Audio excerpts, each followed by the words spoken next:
নতুন কাহিনী, বিক্রম বেতাল, গল্পে কথা মঞ্চুরি, বিক্রম বেতাল, সবার মনের রূপকথা, বিক্রম বেতাল, স্বপ্নেরই ঝরা পাতা। বিক্রম বেতাল।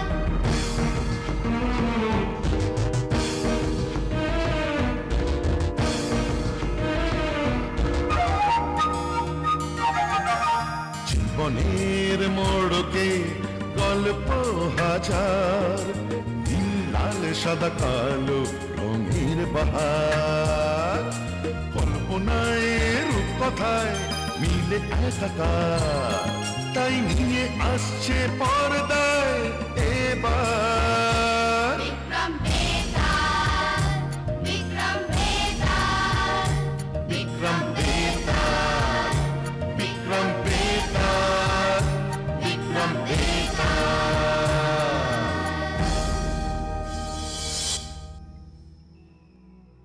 নগর উজ্জয়িনী।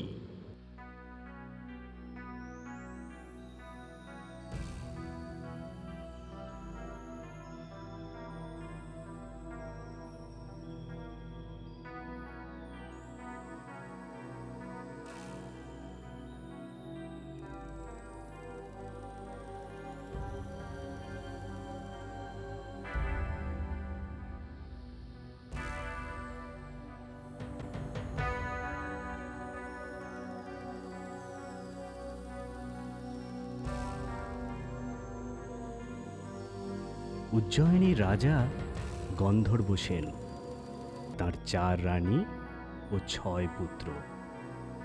তার কনিষ্ঠ পুত্র যেমন রূপবান তেমনি বুদ্ধিমান, বিদ্যা অনুরাগী, নীতিপরায়ণ ও বিচক্ষণও বটে। তাই পিতার মৃত্যুর পর তিনি হলেন উজ্জয়িনীর রাজা, রাজা বিক্রমাদিত্য।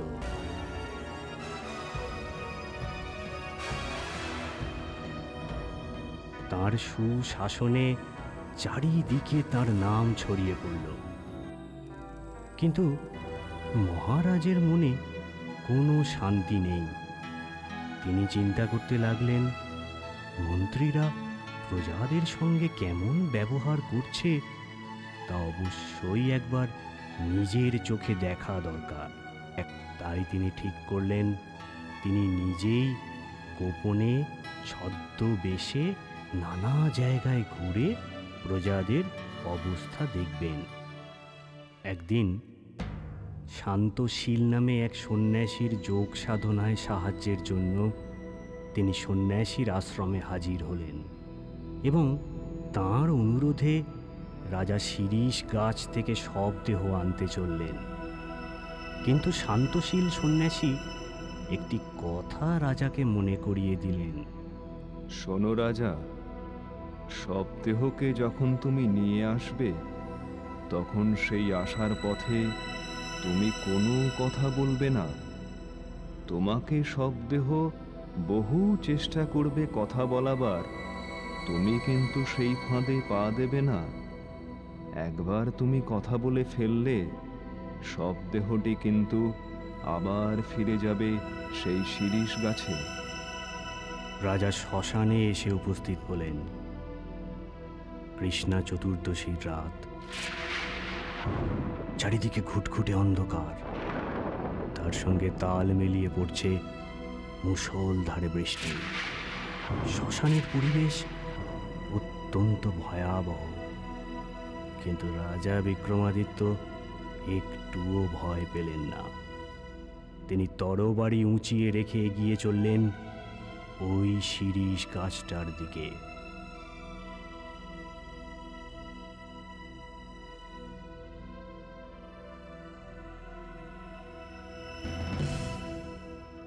তারপর,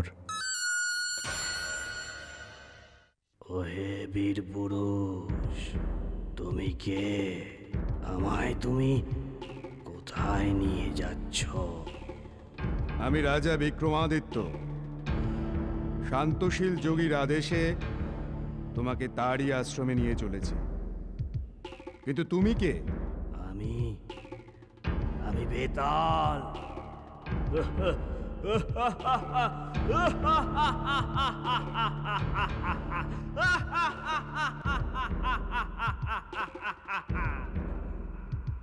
মহারাজ, কেবল মূর্খরা, বোকারা আর কুঁড়েরা মুখ বুঝে পথ চলে। জ্ঞান বুদ্ধি যাদের আছে তারা নানা রকম ভালো কাজ করতে করতে, ভালো কথা বলতে বলতে পথ চলে। অতএব মহারাজ, আমি তোমাকে একটা গল্প বলবো। এতে তোমার পথ চলার কষ্ট কিন্তু দূর হবে। তবে মহারাজ, গল্পের শেষে আমি একটি প্রশ্ন তোমাকে করব। যদি তার সঠিক উত্তর তুমি দিতে পারো, তবেই আমি তোমার সঙ্গে যাব। না হলে আমি কিন্তু ফিরে যাব আবার ওই শিরীষ কাছে।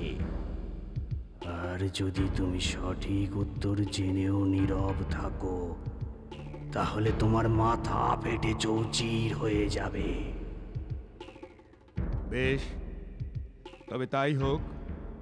শোনো, শোনো তবে।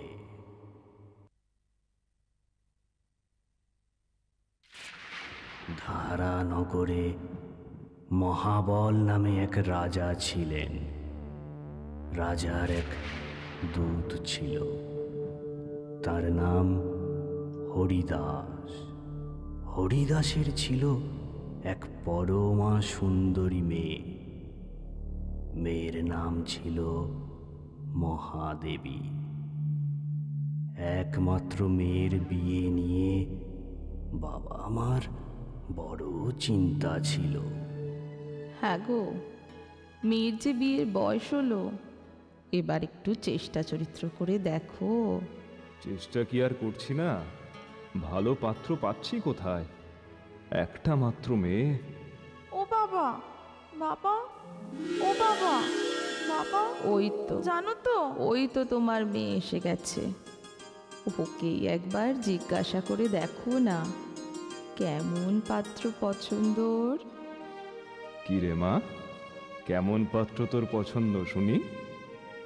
বাবা, আমি এমন একজন পুরুষকে বিয়ে করব যিনি সব গুণের অধিকারী। সর্বগুণের অধিকারী? হ্যাঁ, ওরে বাবা, এমন পাত্র পাওয়া যে বড় কঠিন মা। আচ্ছা আচ্ছা, ঠিক আছে ঠিক আছে, তবু আমি তোর মন মতো পাত্রের খোঁজ করব, কেমন? এদিকে দক্ষিণ দেশে হরিশচন্দ্র নামে রাজা মহাবলের এক বন্ধু ছিল। কিছুদিন ধরে তার শরীরটা একদম ভালো যাচ্ছিল না।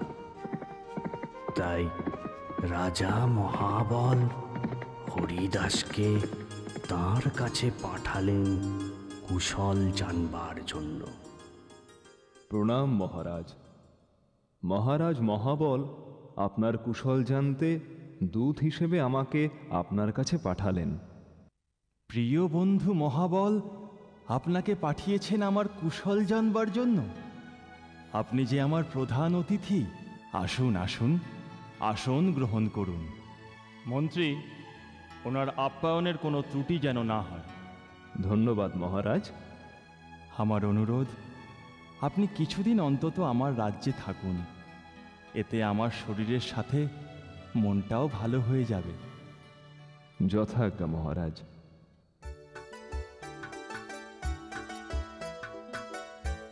সত্যি খুব সুন্দর আপনাদের দেশ মহারাজ। আপনার ভালো লেগেছে? আগে হ্যাঁ মহারাজ।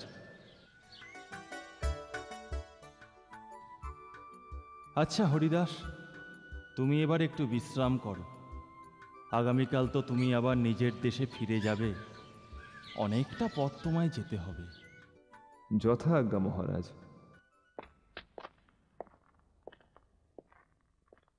মহাশয়, আপনার সঙ্গে একজন দেখা করতে এসেছেন।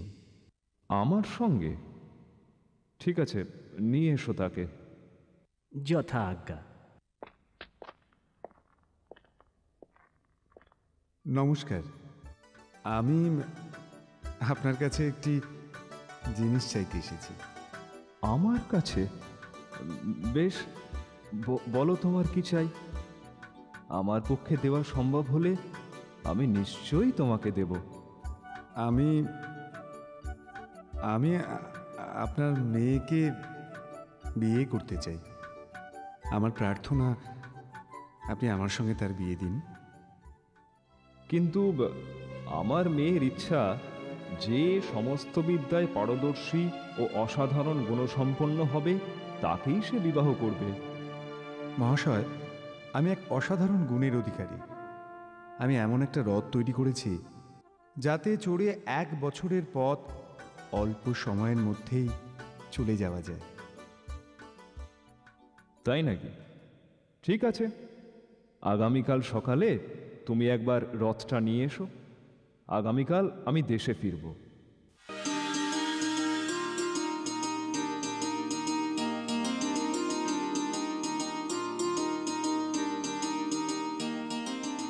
তুমি এসে গেছো। শোনো, দুজন সুপাত্রের সন্ধান পেয়েছি। তোমার অপেক্ষাতেই ছিলাম। তুমি ফিরলেই এদের মধ্যে কোনো একজনের সাথে আমার মহাদেবীর বিয়ে দেব। সর্বনাশ, এই যে মহা সমস্যায় পড়া গেল। 3 জন পাত্রের মধ্যে কাকে নির্বাচিত করব? হ্যাঁ, ওরা 3 জনেই তো বিদ্যায়, বুদ্ধিতে, গুণে সমান পারদর্শী। এই যে মহা সমস্যা। শোনো বাবারা, তোমরা আজকের রাতটা আমার বাড়িতেই বরং থাকো। কাল সকালেই না হয় সব ঠিক করব। ঠিক আছে, ঠিক আছে।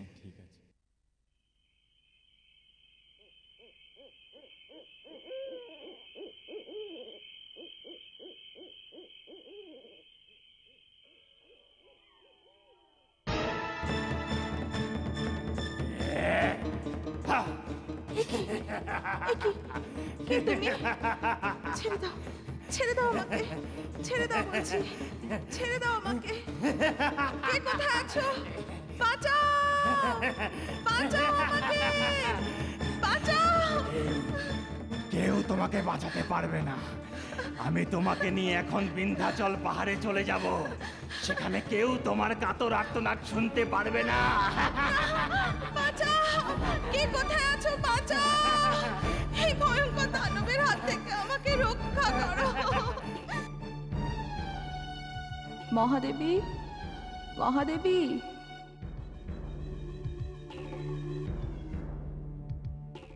ওমা, এ কি? আমাদের মেয়ে কই গো? ওগো, ওগো, এখন কি হবে? আমাদের যে একটা মাত্র মেয়ে। এখন কি হবে গো? এই যে মহাবিপদে পড়লাম আমরা। আগে আপনি যদি অভয় দেন, আমি একবার চেষ্টা করে দেখতে পারি। আমি যোগ বলে অতীত, বর্তমান ও ভবিষ্যৎ সব চোখের সামনে দেখতে পাই। তবে দেখো বাবা, এক্ষুনি দেখো বাবা, এক্ষুনি দেখো, যদি কিছু উপায় বের করতে পারো।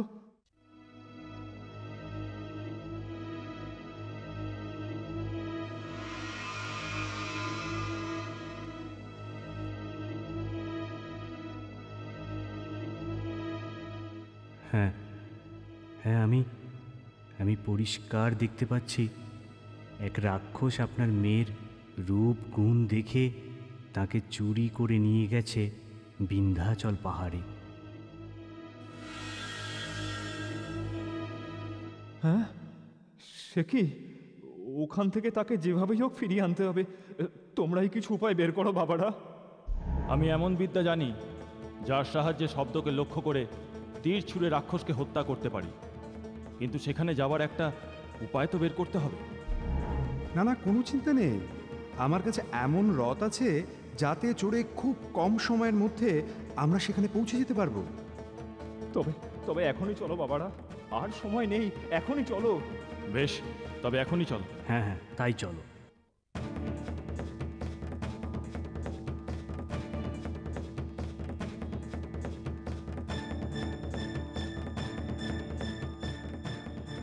এবার তুমি তোমার শব্দভেদী বাণ নিয়ে প্রস্তুত হও। হ্যাঁ হ্যাঁ, লক্ষ্য ভ্রষ্ট হলে কিন্তু চলবে না। চুপ চুপ চুপ চুপ করে থাকো সবাই। রাক্ষসের শব্দ পাওয়া মাত্রই তোমার শব্দভেদী তীর নিক্ষেপ করো বীর।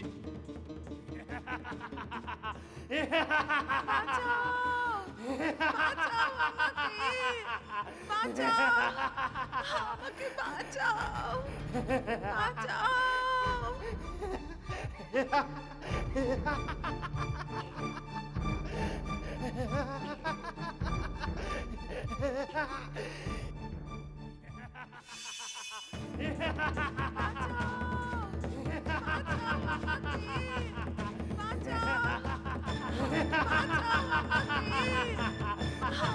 বাঁচাও।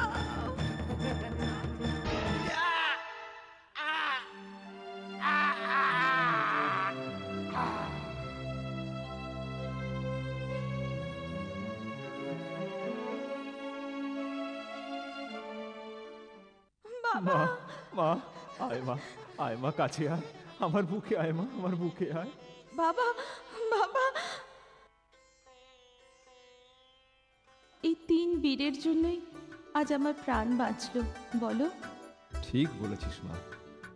বাবারা, তোমরা তিনজনেই অসাধারণ গুণের অধিকারী। তোমাদের এই অসাধারণ গুণের জন্যই আমার মেয়েকে আজ আমি ফিরে পেলাম।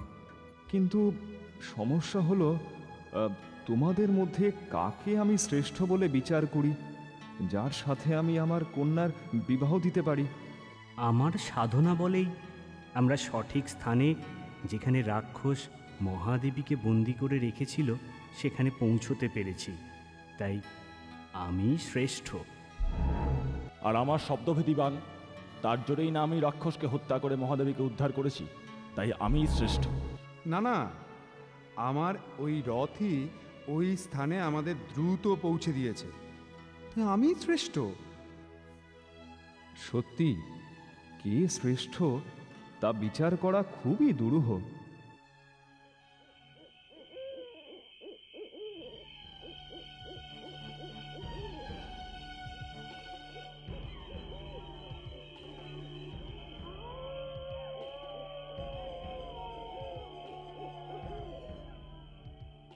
বলো তো মহারাজ, ওই 3 জনের মধ্যে কে শ্রেষ্ঠ?